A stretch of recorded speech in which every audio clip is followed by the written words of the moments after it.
David, an incredibly busy game of football this afternoon. How do you look back on the team's winning performance? It's a really enjoyable game. We had to fight for our life to defend at times today, Heather. I probably think this season and all the games that we've played, that's the most we've had to defend. I know the scoreline looks really strong in terms of being 5-2, but we've been really clinical in an attacking sense, obviously. But I have to say, we've talked to our centre backs in there, and we've talked to our goalkeeper who's had to make some top saves at important moments. Our midfielders coming back in to pick up second and third balls. We've had to really defend properly today, which is it's not something that they've had to do as often within the same game. So yeah, listen, we're really pleased with performance, really pleased with our defensive performance, and I think the scoreline, I think we deserve to win it, but I think we've earned that today. Like you said there, Bonnyrigg are such a strong side as well, and especially in the latter stages of the match had many opportunities to make it more goals for them as well, and Jay pulled out some exceptional saves, and even the back line and the rest of the boys were defending incredibly well. How pleasing is that for you to see that they're utilising their final thirds but also defending ours? It's vitally important. I think key moments are, you look at obviously we get to 2-0, but that last 5 minutes before half time, they're throwing everything but the kitchen sink at us, and we've had to, Jay's making saves, we're putting bodies in the line, we're blocking, we're directing the game to make it a bit easier for us to go and defend it. So I think that was really key.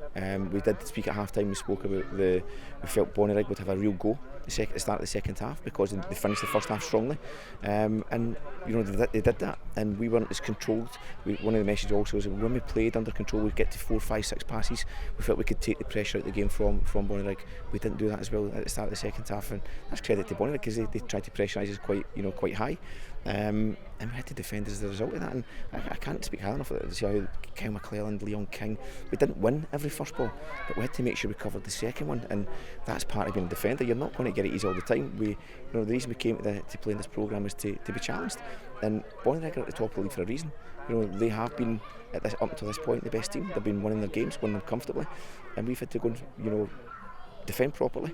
But I have to say some of our attacking play when it came at the right times. You look at, obviously we started with Charlie Lindsay and Tony Weston as our 2 10s behind Robbie, but we knew that Kano would have to come in and make a performance. We knew that Ross McCallum would have to do the same, and that brings a different pace, different sort of forward dynamic, and they all played a key part in making sure we got a strong performance. Add to that, we get Zach Mackay making his B-team debut today as well, which is important. That's a couple of them now starting to dip into the team at the right times, and we'll hopefully continue to do that. You touched upon it there, a lot of young players in the squad today, like Zach Mackay coming on. How pleasing is it for you and the rest of the coaching staff to see these youngsters come out and compete against a strong team, but also a men's team as well? Yeah, well, listen, we never know when players are ready to go into these environments. We've got to try and look at each individual moment, and we felt it was right to bring Zach into the squad today. We've got Harley Ewan at the bench as well, so it's a couple of under 18s players. Every time's going to be different, and it'll happen at different reasons or different moments for different players. So we know that. Zach's time was right today. We felt it was right to get him on the pitch as well. And this week's been a little bit disjointed in terms of the preparation, on the basis of the number of players away on international duty. So it's key, it's credit to them as well to come back and prepare properly. And we spoke before the game about this next run of games. We've got 5 games coming up now, including this one, that will have a big impact on what happens the rest of the season. So obviously the league today, we have Ayr United on Tuesday, which is going to be a real tough game against Championship opposition.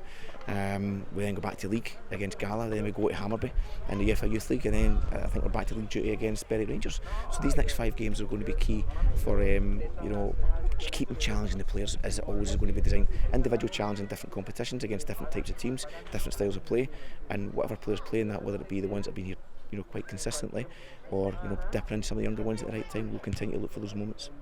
It was a large turnout of fans this afternoon. How pleasing is it to have a large proportion of them being travelling Rangers supporters as well? Always pleasing, because we said again when we looked at the warm-up, it was different, the environment was different. The fans are very close to the pitch, and there was hardly a space in the ground. A mixture of obviously our fans and Bonnyrigg fans, and you knew that we had a decent number, but also Bonnyrigg, they're a big team in this area, and they have got a good fan base as well. So you could feel there was support for both sides of similar sort of numbers, and we'll hopefully continue to entertain the fans enough that they want to come and watch these players, and hopefully see one day that these players will hopefully get a step up to play against, play with first team in a 50,000 stadium. But in the meantime, the more they come to watch them here, hopefully we'll get to know them a bit better. You touched on it earlier, it's a quick turnaround against Ayr United on Tuesday night in the second round of the SPFL Trust Trophy. How much are you and the boys looking forward to that fixture, and what's the next few days going to be looking like in terms of preparing for that game? Another exciting fixture. First thing we need to do is make sure they recover properly. It's a key part. Now you've only got 2 days between now, obviously tomorrow recovering, preparing on Monday for the match prep for the game, and then obviously the game itself on the Tuesday. So we're always looking ahead, so these preparations have been happening before now, so we won't just turn on it tomorrow. It's been happening before now, so the players know what's expected of them between today and tomorrow. We'll look after them tomorrow in the training ground. The football will come back out again on Monday, and we'll look at more of a tactical sort of element to that.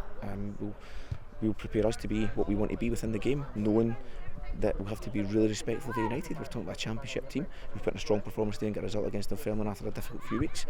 So listen, it's been a really tough game, but that's what we want. We want to look forward to it, and hopefully we put in a good performance with it.